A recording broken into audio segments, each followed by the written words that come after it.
দ্বিতীয় বৈকুণ্ঠপুৰীলৈ পৰিণত টিয়কৰ কলিয়াপানীস্থিত শ্ৰী শ্ৰী আউনীআটী সত্ৰ।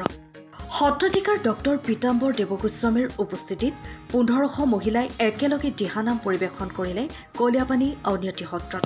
হৰিনামৰ ধ্বনিৰে মুখৰিত হৈ পৰিছে সমগ্ৰ পৰিৱেশ। ভাদমহীয়া নাম প্ৰসংগৰ লগত সংগতি ৰাখি অসমৰ বিভিন্ন প্ৰান্তৰ 1500 গৰাকী মহিলাই এইদৰে দিহানাম পৰিৱেশন কৰাক লৈ উৎফুল্লিত সত্ৰাধিকাৰ। এনে আধ্যাত্মিক পৰিৱেশে জাতিটোৰ উত্তৰণত অধিক সহায়ক হ'ব বুলি মন্তব্য কৰিছে সত্ৰাধিকাৰগৰাকীয়ে।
নময়তিথি নামক যি শব্দ শুনিলে মনটো নমন হৈ পৰে আৰু গোটেই অন্তঃকৰণ দ্ৰৱীভূত হৈ পৰে। সেই নাম আৰু এই নামক যদি সকলোৱে অন্তৰ্নিষ্ঠভাৱে শ্ৰদ্ধা জনায়, আমাৰ সমাজত কেতিয়াও অসূয়া পুতি থাকিব নোৱাৰে।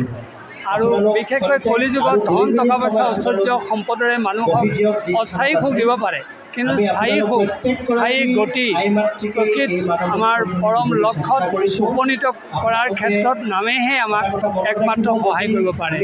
আৰু এই নাম যদি আমি যথাৰ্থভাৱে ল'ব খোজোঁ, নামে আমাৰ সঁচাকৈ ভেদাভেদ ভাৱ নাইকিয়া কৰিব পাৰে, নামে আমাৰ সকলো অসূয়া প্ৰীতি নাইকিয়া কৰিব পাৰে আৰু নামৰ মাজত কোনো ধৰণৰ ভাগ ভাগ কৰাৰ ব্যৱস্থা থাকিব নোৱাৰে।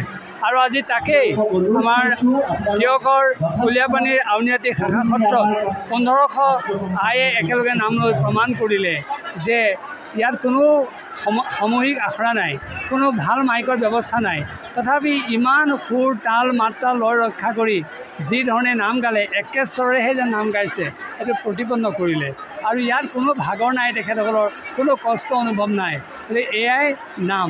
আৰু সেই আমি ভাবোঁ যে অসমত নামেই একমাত্ৰ অনুষ্ঠান যি আমাৰ সকলো অসূয়া প্ৰীতি নাইকিয়া কৰিব পাৰে, সকলো ভাগ ভাগ ব্যৱস্থা নাইকিয়া কৰিব পাৰে আৰু আমাৰ ভাৰসাম্যতা ৰক্ষা কৰিব পাৰে, সম্প্ৰীতি দিব পাৰে আমাক নামে। কাৰণ চাওক, আজি গুৱাহাটী, মৰিগাঁও, নগাঁৱৰ পৰা আহিছে, তিনিচুকীয়া, দুলীয়াজানৰ পৰা আহিছে, য'তেই তেখেতসকলক বহিবলৈ দিয়া হৈছে তাতেই বহি ইমান সুন্দৰকৈ নাম গাইছে, ক'তো অপ্ৰীতিকৰ পৰিৱেশ নাই। এয়াই নাম। আমি ভাবোঁ নাম অসমীয়া সমাজত জীয়াই থকালৈকে, ভকতৰ সমাজ থকালৈকে অসমীয়া সমাজখনৰ মৃত্যু হ'ব নোৱাৰে।